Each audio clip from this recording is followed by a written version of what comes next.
Up, family, we have some Argentina in the house. We did episode 1 like I don't even know how long ago. It's been so long. But we're finally getting to episode 2. Once in a lifetime, Argentina. Enough with the Pibe. The Pibe? I don't know. So he's basically, well, I think he'll explain everything. Right. All right. We have some good English lyrics. So let's just continue. Right. So we've had to hop back in the car. We're not even. Yeah. That's him. I remember him. Right. So we've had to hop back in the car. We're not even able to watch the penalty. A fight almost kicked off. The man left and came back with a gun. What? Where are you? New York City? United States? Argentina? Gun? What? Penalty. A fight almost kicked off. The man left and came back with a gun. I swear, you saw it. Wow. Damn. My name's Ellie Menjum, and for the past few years, I've been traversing Europe, documenting the tales of football clubs and their fan bases who've been on the verge of winning something for the first time in a long time, if not ever. From northern Turkey to southern Spain, from southwest Germany to the Basque Country, I've been on a mission to show how important it is that the game has a variety of winners so that we learn about new places, new people, new cultures, and most importantly, new stories. Then came the 2022 FIFA World Cup, where I knew the exact once-in-a-lifetime story I had to tell. So as the world's media descended on Qatar to be at the tournament, Copanani and I decided to fly 8,000 miles in the opposite direction to tell the ultimate story of a football fan base on the brink of ending a 36-year wait for the biggest prize in sport. But what we found was a story that transcended football, a story that reached into the very soul of a nation that laid itself bare over 2 fateful weeks, a story that etched a struggle for identity in a search for glory that began over 2 centuries ago. I still remember the celebration. I forgot whether I reposted them or not yet, but I remember those videos. Oh my God, it was insane. Argentina just went. It was complete madness. Like 2 million people in the street. It was crazy. A story about Lionel Messi, Argentina, and 45 million people yearning to reclaim their place in history. This is the all-angle, on-the-ground, as it happened, ultimate account of perhaps the greatest football story of our time. That was nuts. Absolutely wild. This is once in a lifetime. How many years have you been covering football as a journalist? I've been working football 24 years now. And how many matches do you think you've covered? 2,000, something like that. Have you ever seen a footballer like Messi? No.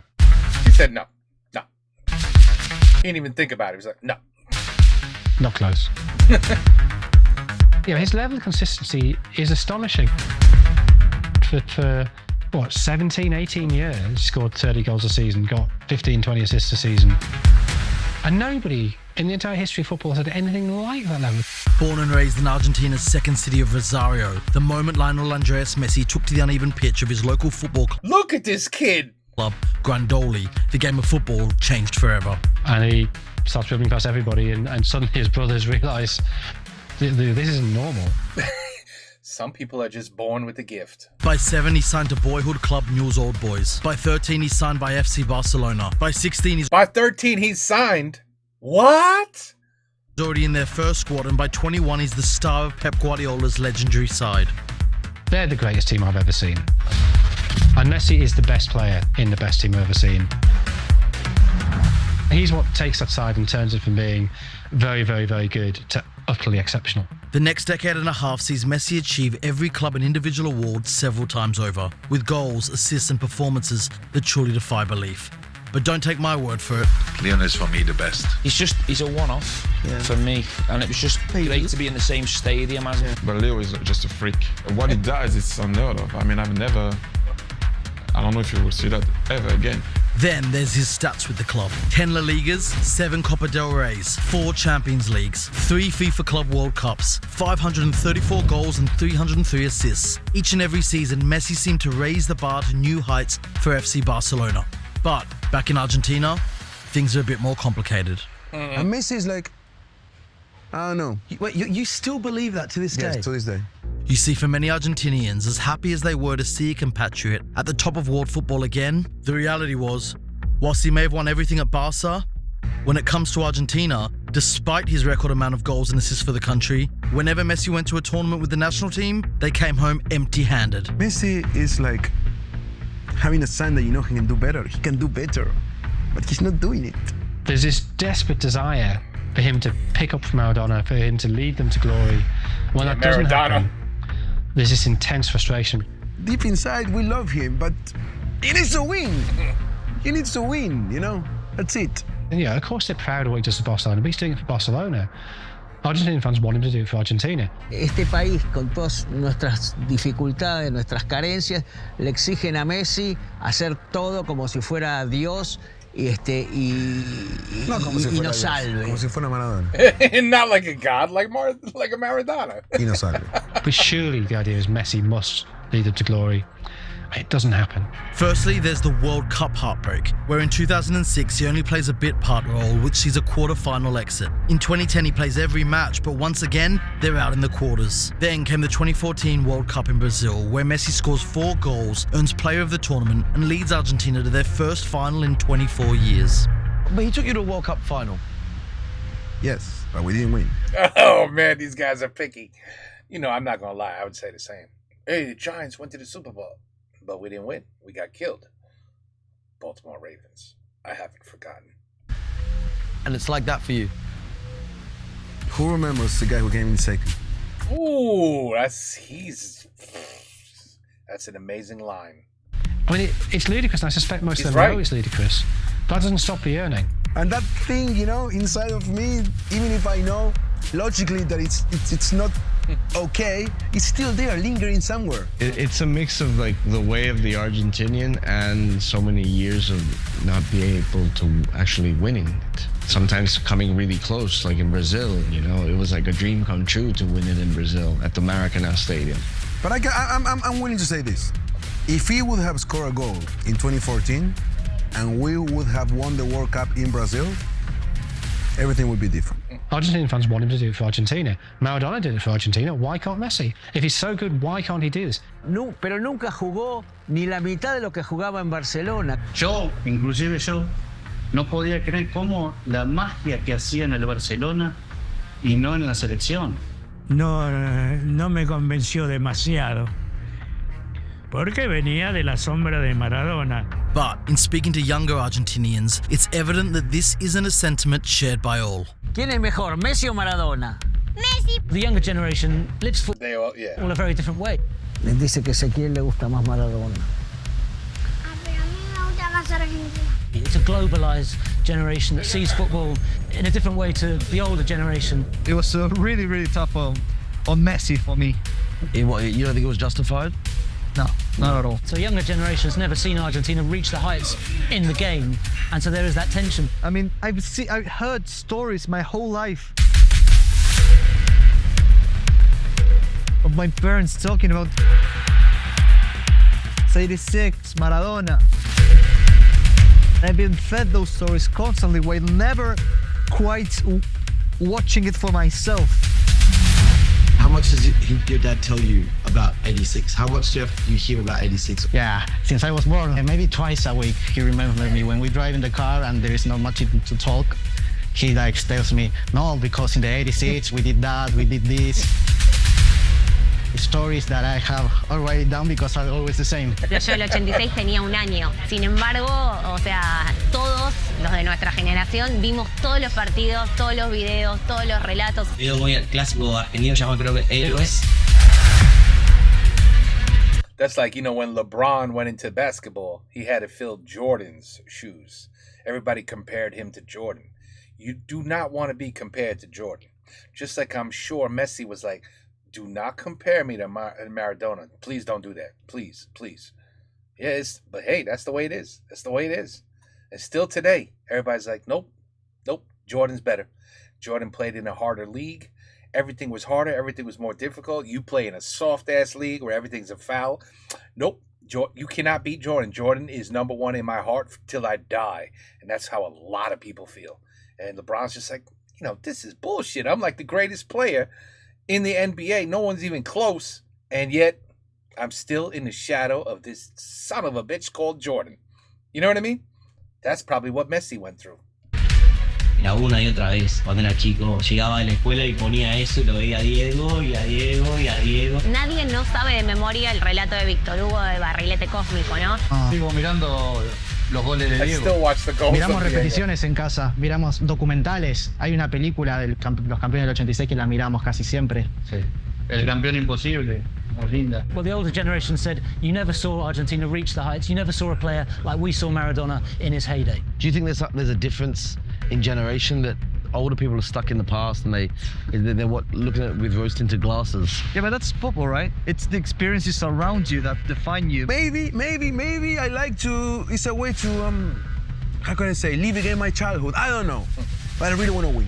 And so with Argentinian media generally populated by people of a similar age and therefore mentality and perhaps even nostalgia, Messi, despite becoming Argentina's leading goal scorer, became a target for those wanting to relive their childhood.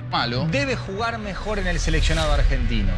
Y es una asignatura de él y es su responsabilidad. It's his duty and responsibility. No vamos a liberar de la responsabilidad a Messi. It's also not easy, my friends, when you're getting somebody. This happens all the time in our sports.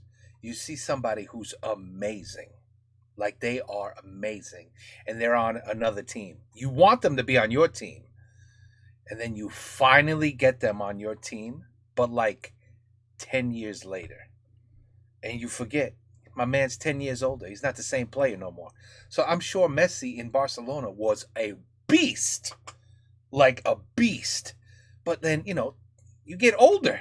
Everything gets older, slower. It's not the same. And then he comes to Argentina. It's not the same Messi. It's an older Messi. He's still amazing, but it's not the same Messi. Anyway, stop complaining. You guys won. Messi tiene la responsabilidad de jugar mejor en el seleccionado. And no more so was this the case than at one particular tournament. I think the really telling moment is 2011. Copa America in Argentina. The assumption is on home soil, surely Messi can lead us to glory. But he couldn't. And knocked out by Uruguay on penalties, Argentina's home Copa America dream is over by the quarterfinals. However, it's a group stage draw versus Colombia that's most remembered. Yeah, so I was there in 2011. You were there? I was there. It was a dour game. It was such an old squad. In Santa Fe, so back in his home province. Messi was not at his best at all.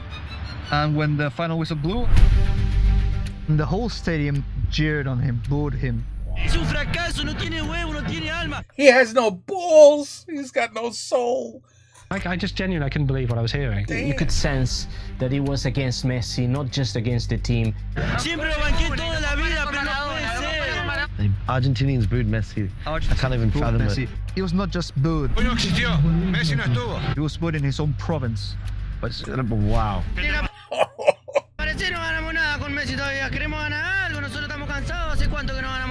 Keep in mind, this is peak Messi.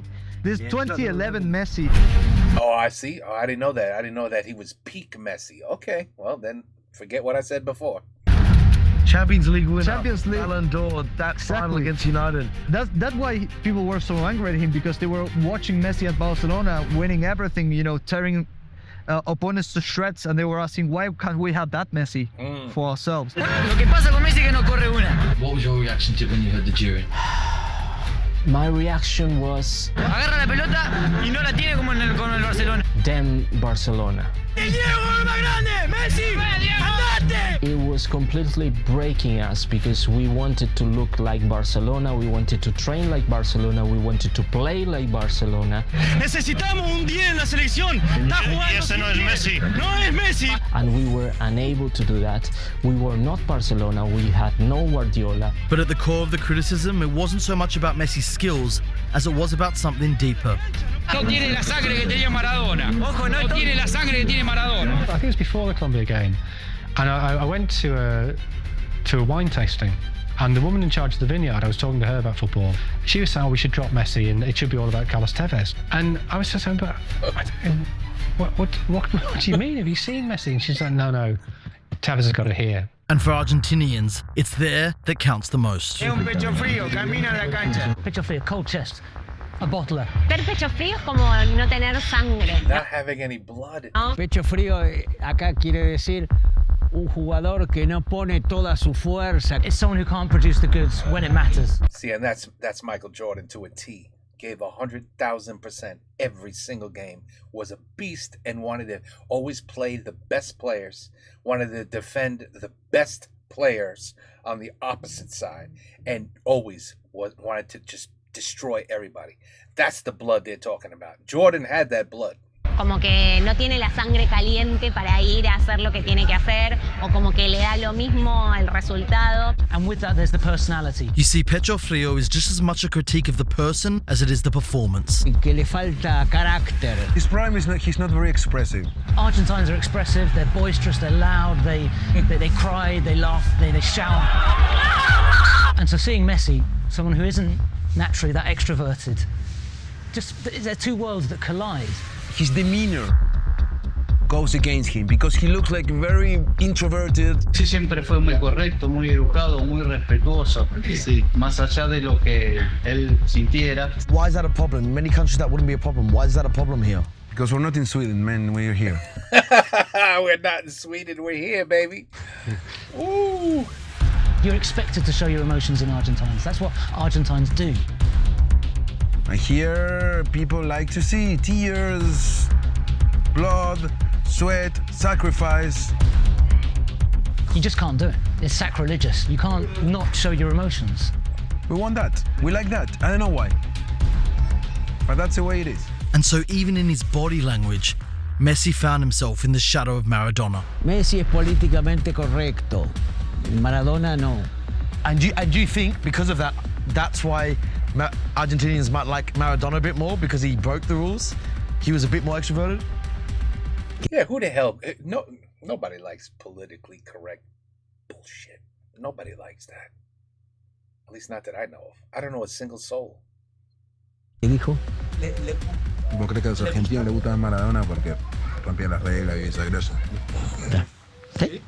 You see, for Argentinians, Maradona's emotional way of being is just as important as anything he did on the pitch. Mucha gente intenta como separar Maradona como jugador y Maradona como persona. A mí me gusta Maradona, todo Maradona. When they ignored his repeated requests to leave him alone, Maradona cracked and opened fire with an air rifle. What?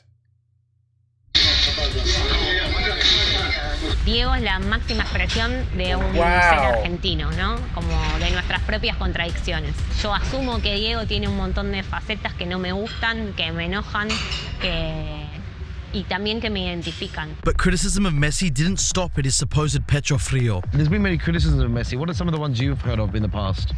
Oh, way too many of them. You know, he's more Catalan than Argentine. Messi es catalán. He has never played for an Argentine club. Quizás si hubiera jugado en Boca. He walks around the pitch. Ya que no corre como antes. But there'd been this question mark of how Argentinian does he really feel? Es europeo, que juega en Cataluña, no tiene nada que ver con nosotros. In the sense that he doesn't feel the Argentine shirt in the same way as someone like Carlos Tevez, for example, the player of the people. Yeah, does he sing the anthem loudly enough? Oh my God. You Argentinians are not easy to please, are you?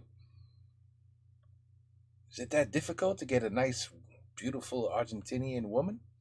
She'd be like, what? Who the hell are you? You're nowhere near in my top 5 categories of what a man should look like and be like and act like. You need to get the hell out of here. Are they? Right? Are they like that? Are they like that? No, todo como. Mírame cómo lo cantaba Maradona el himno. Basta de este pibe. Basta de este pibe. That guy is... Well, right after leading Argentina to that 2014 World Cup final, Messi leads Argentina to the Copa America final in 2015 and 16. Yet both times, they heartbreakingly lose on penalties. He's lost these 3 finals in successive years, and he's devastated. He was fed up. He had missed the penalty in the shootout. You talk to players who were there, and apparently Messi in the dressing room was just sitting on the floor between benches, just weeping. Un Messi que no se siente acompañado con su pueblo. And I think he just sort of thought, I can't take this anymore. I can't take annual disappointment, and it's always him who gets blamed. And he was fed up. He was over with it. He said, que ya está, se terminó para mí la selección. Ya, como dije recién, son 4 finales. No es para mí. And he then quits international football. Oh, snap. I didn't know that. And that's when Messi found out how Argentina really feels about I believe in Messi. About him. They begged for Messi to come back. People went to the streets to ask for Messi to come back. Yeah, I mean, there's people taking to the streets. It was this constant campaign. Uniting behind the campaign message, "No te vayas, Leo," or "Leo, don't go," a nationwide campaign began to convince Messi to reconsider. That's awesome. The No te vayas campaign was everywhere. It was on street signs, on banners, even in the underground. Yo veo jugar a él y me desvivo. And they realised that the future without Messi is a worse future that makes them less likely to win things. Tiene que volver. Perdone que me emocioné, pero es eso lo que siento. His brother did. He actually went onto the streets. Yeah. Where? To the obelisk? Yeah. Oh, seriously? They went to the obelisk to ask for Messi to come? I remember that obelisk. Oh my God, I remember it in the celebration. Yeah. El obelisco, it's a giant structure in the middle of Avenida 9 de Julio in Buenos Aires. It became the symbol of Buenos Aires. It became a symbol also of Argentina. And it's the place that football fans had chosen to celebrate their own victories. So I think the fans going to the obelisco to claim Messi to be back in the national team was a counterculture protest. And reflecting how much he meant to them in particular, it was the reaction of Argentina's youth that was making the biggest impact. No te vayas, si te vas, nos vamos a quedar sin final, no vamos a poder llegar de vuelta.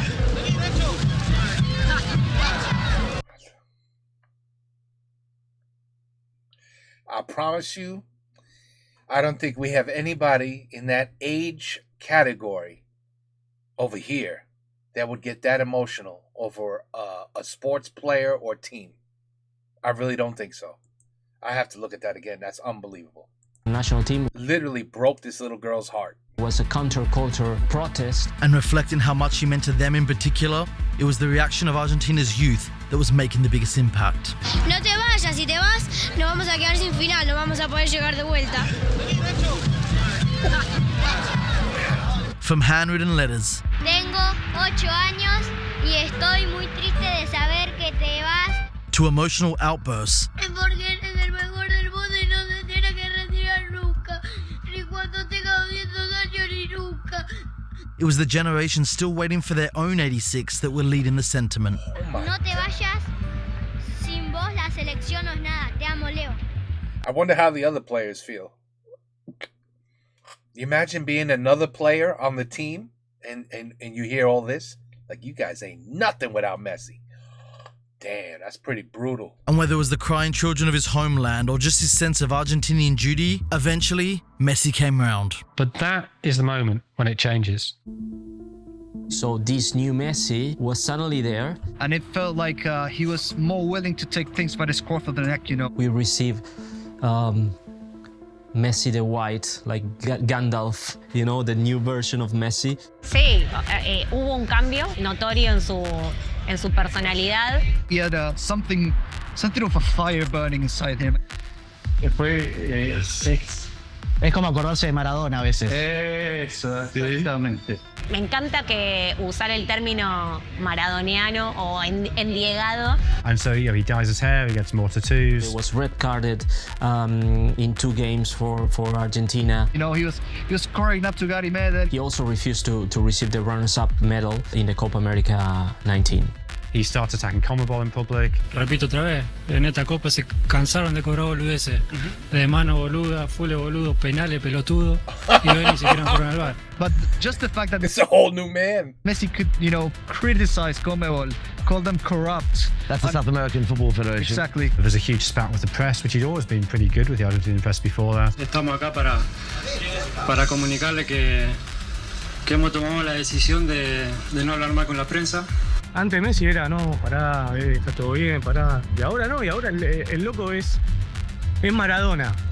And the people who wanted Messi to be a little bit more like Maradona kind of got their wish, right? Did you like that?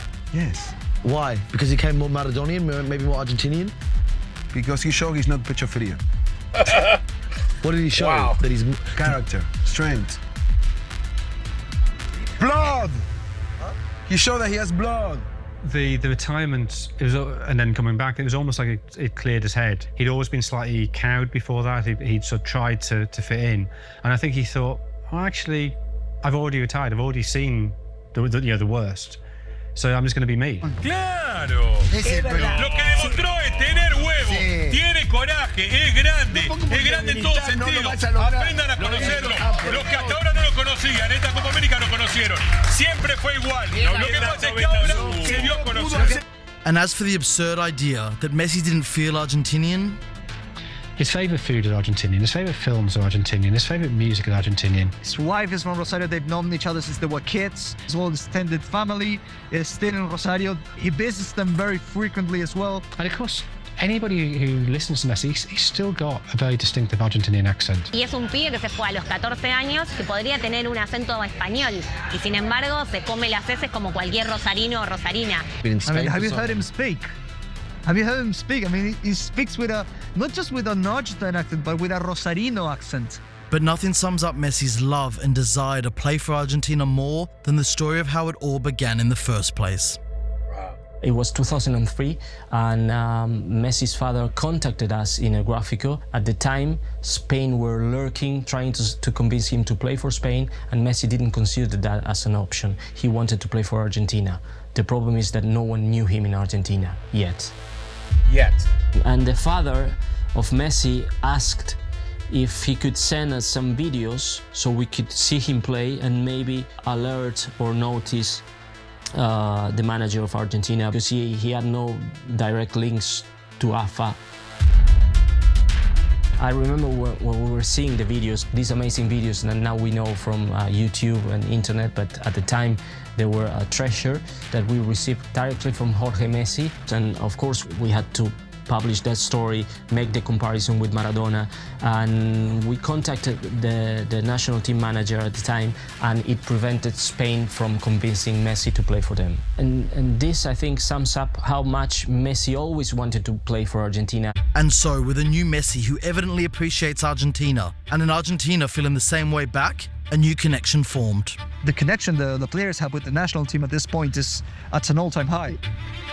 Messi no era el mismo Messi que hoy.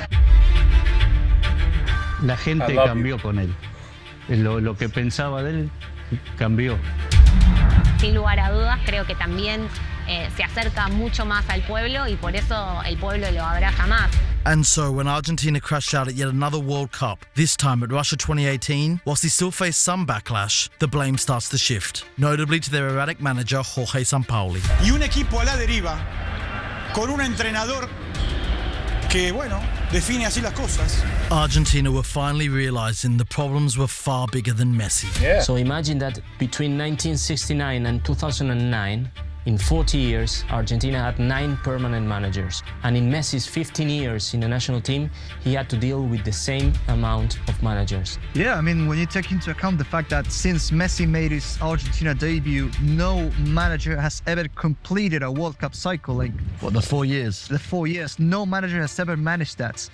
Before, it was unthinkable to have a manager for less than 4 years. And suddenly Messi discovered that it could be 2 managers in 1 year, 3 managers in the course of 3 years, 2 presidents, a normalization committee coming from FIFA. And so the Argentinian FA went on the hunt for yet another manager. So the Argentine Football Association have no money, and they're desperately casting around for a cheap option. The cheapest they find is Sampaoli's assistant, Lionel Scaloni, who in contrast to Sampaoli and previous coaches, had no experience in such a role. It was absolutely crazy to give the national team the top job in Argentine football to someone who had never coached before. That's crazy. Scaloni had never coached. No, he was only assistant manager. And it turns out they get really lucky because he's really good. But it wasn't just tactically where Scaloni brought a change. He's very calm, he's very laid back, he's very humble, his ego is minuscule. In direct contrast to the ways of Argentinian football, Scaloni takes a new mentality. And he had this mantra he kept repeating, we win, we lose, nobody dies, it's fine.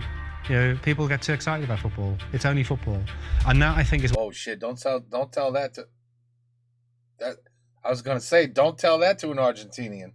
But I guess that's what they needed. What Argentina needed. A lot less tension in the dressing room, a lot less pressure as well. They have a very calm trying to man. lower the pressure. So As time went by, it became less and less surprising when Argentina started winning games and winning games and winning games because Messi was happier right there. But then, just as things were clicking into place for Messi and the national team, there's sad news coming through from the world of football this evening. Argentina great Diego Maradona has died at the age of 60. Oh man, that's young. Como Maradona no va a haber otro. Desde ayer que estoy llorando. And so suddenly it's like, this is the blackest day in Argentinian history. Es un pedazo de vida que se te va y que festejaste. Y que perdón. Me cuesta mucho hablar de Diego desde que Diego se fue. There's people out on the streets weeping. There is this horrendous grief and this real public mourning. Argentina's reaction to losing the man who embodied them was as emotional and chaotic as you'd expect. The government realised they can't contain this grief to Maradona. So essentially COVID regulations come to an end in Argentina at that moment, the moment of Maradona's death. Realising the gravity of the situation, the Argentinian government decreed 3 days of national mourning. And despite being in the height of lockdown, Maradona's coffin's put on display in the presidential palace, where tens of thousands of mourners come and pay their respects. And in a fitting tribute to Maradona and football in the country, this brings out the best and worst in people, where fans from both sides of the country's most notorious rivalries unite in their grief, whilst riots and protests unfold when others can't see the wake. Justamente allí, bueno, la policía que se rearma, decíamos en Avenida de Mayo. And so again, a spiral in Argentina looked for hope in its national team. This time at the 2021 Copa America, the first international tournament Argentina would play post-Diego. And you have to consider the fact that Copa America was supposed to be held in Argentina, and we were stripped away from it. With the Copa America moved to Brazil due to Argentina's inability to cope with the tournament mid-pandemic, Messi and his squad were forced to spend 6 weeks in isolation to try and finally end Argentina's trophy drought. They weren't located in Brazil. They also had to travel constantly from Argentina to Brazil and back again. And they couldn't see their family. Exactly. And yet in that adversity, I think that's where Argentina really bonded, and it's where Messi really emerges as this vocal leader. He became kind of like this vocal leader, this motivational leader. And you keep seeing him on the pitch, talking to players in a way he just hadn't at previous World Cups and previous tournaments. He's a different leader, and it's fabulous to watch. Messi leads Argentina all the way to another final, this time against host Brazil, where pre-match shows the leader he's become. 45 días sin ver nuestra familia, muchachos. 45 días. El Dibu fue papá. Fue papá y no pudo ver la hija todavía. No la pudo hacer papá. Yeah, that's another Maradona moment. ¿Por qué? Por este momento. Porque teníamos un objetivo, muchachos. Teníamos un objetivo y estamos un pasito a conseguirlo. A un pasito, y ¿saben qué es lo mejor de todo? Que depende de nosotros. And you also see, I think, just how much Argentinian players want to win for him. Diego Martinez, who had said that they weren't winning a trophy with Messi, they were winning for Messi. And that, I think, is a very unusual thing for players to be desperate to win an international tournament, not just for themselves and for their country, but for a specific player. Wow. And so as Argentina followed that speech out onto the pitch and finally won their first trophy in nearly 30 years in what was Messi's 5th final with the national team, it was no wonder the focus was on one player. The best reflection of that you can possibly have is when the final whistle blew. Messi drops to his knees, and what every other player in that Argentina squad, they don't celebrate for themselves. They go and celebrate with Messi. Finally, Messi had brought a trophy back to Argentina. But for the Argentinian football purists... Don't even say he's still complaining. Copa America don't count. Oh, shit! I mean, the Copa America is clearly a major tournament. Wow. However, it is not the World Cup. Obsessed. Well, you're right. It's not the World Cup. Obsessed. We're obsessed with the World Cup. The World Cup is an obsession for Argentines. For Argentinians, success is the World Cup. And that's it. It's a country that needs to win a World Cup. But Messi needs the World Cup. Messi always said and repeated that he would exchange all his individual achievements, all his Champions Leagues, all his countless league titles for it. And so as the 2022 FIFA World Cup in Qatar approached, with Messi now 35 years old. Ahora nunca, now or never. I mean, this is the... I'm starting to realize more and more why that celebration was so incredible to watch. the moment for him to do it. Because he said it several times before, he's not going to have another shot. This is the last time he will ever try to win a World Cup for Argentina. In Argentina's first World Cup since Diego Maradona's passing. In Argentina's first World Cup that was played during their summer. In Argentina's last World Cup with their Messi, it all felt like the perfect time to end the nation's 36-year wait for their greatest obsession of all. Argentina always have expectation at the World Cup, but this time it was really justified. This was not just a look at the players we've got, we really should be winning this. It was look at the players that we've got and look how well we're playing. Hay muchos hinchas que ya dicen, pero obviamente campeones. Que todos queremos campeones. No, pero otra cosa. Pero hay un montón hasta se tatuaron Argentina campeón Qatar 2022. Claro. They boasted the most informed team in the world. 37 games unbeaten. Argentina had played Italy, the European champions, in the Finalissima and had beaten them very, very convincingly 3-0. And they had the new Maradonian Messi. The best player of his generation, possibly the best player of Argentina's history, best player to ever play football. So with their first group stage game against Saudi Arabia, who were the worst ranked team in the World They lost, I bet. Cup. La Argentina está obligada a ganar mañana. Veamos, tenés un minuto, no es tan complicado ganar mañana tampoco. The expectation wasn't so much if they'd win, but by how much. Yet somehow... When we lost against Saudi Arabia, I was like, that's it. Really? Yeah, I mean, how can you lose against Saudi Arabia? Where does Messi? Where does Messi? Where does Messi down? Where does Messi down? That's a disaster for the country. Yeah, so I mean, the media reaction is, yeah, it's exactly what you'd expect. Lo que no te podés permitir es perder con Arabia Saudita. Of course, people freaked out after the result against Saudi Arabia. El mundo del fútbol te mancha con esto. That's a very Argentine thing. Dolido, ¿qué te voy a decir? Dolido, la derrota fue un golpe al mentón. No la esperaba nadie en el mundo del fútbol, nadie. And there was a slight sense of, hang on, I've seen this from Argentina before. Going to the World Cup as favourites and flopping in the group stage? For Argentina, it felt like deja vu 20 years later. People remember 2002, in which Argentina also came at the World Cup, you know, in such a great form. But they're eliminated. They don't make it through to the knockouts. And that was the big fear. And so I think that Saudi Arabia game awoke all those ghosts again. Absolutely. But it wasn't only the World Cup that was reminding Argentina of 2002.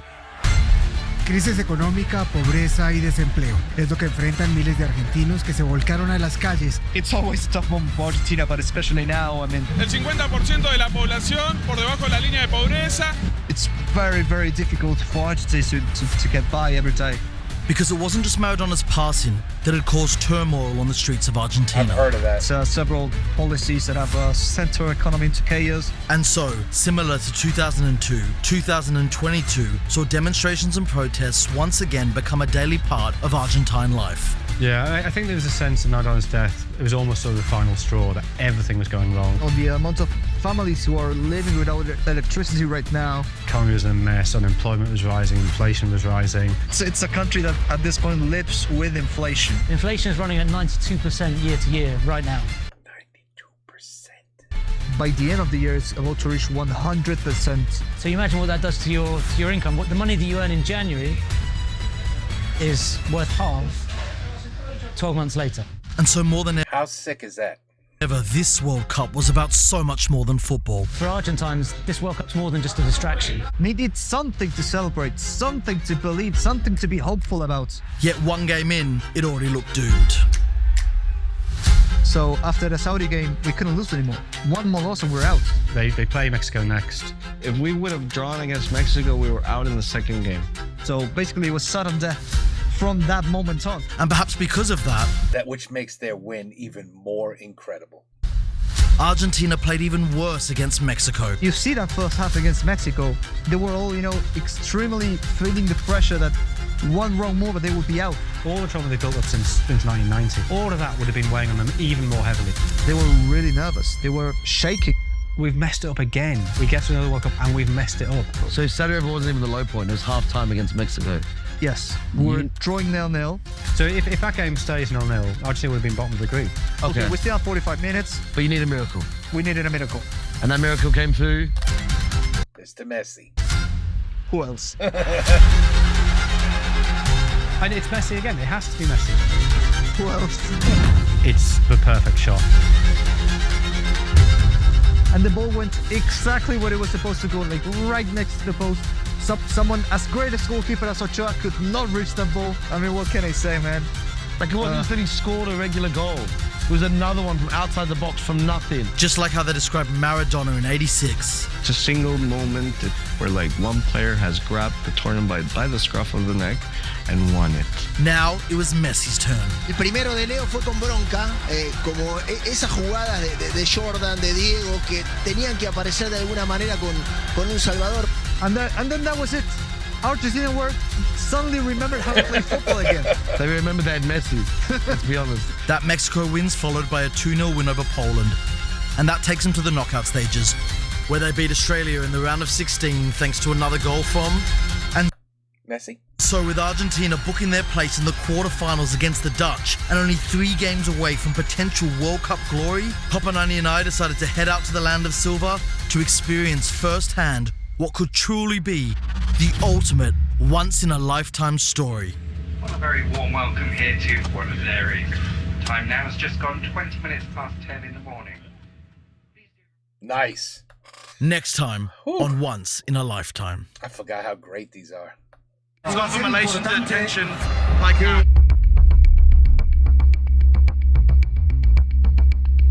Alemania, 6 minutes hablando de México 80.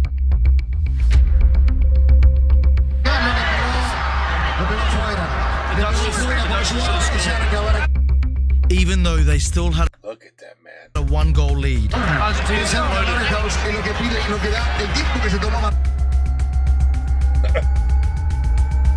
Look at the pressure that these people put on each other for a football team. It's incredible.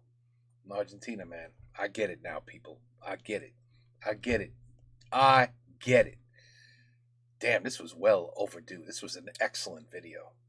You know, you forget sometimes something sits and sits and sits.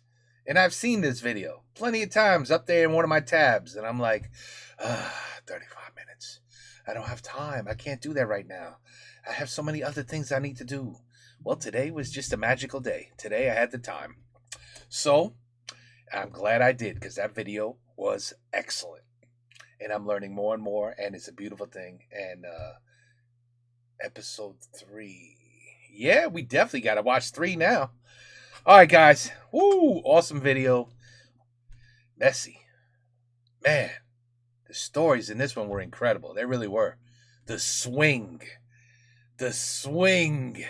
from we hate, we love, we hate, we love. What? You're retiring? Absolutely not. We adore you. Wait a minute, you just said I had no blood like just a couple months ago. No. We love you. Your ass needs to come back here and play. And then it just all took off from there. Incredible. Really. Once in a lifetime, people. Argentina, episode 2, finally completed. Take care. Peace out. Buenas noches.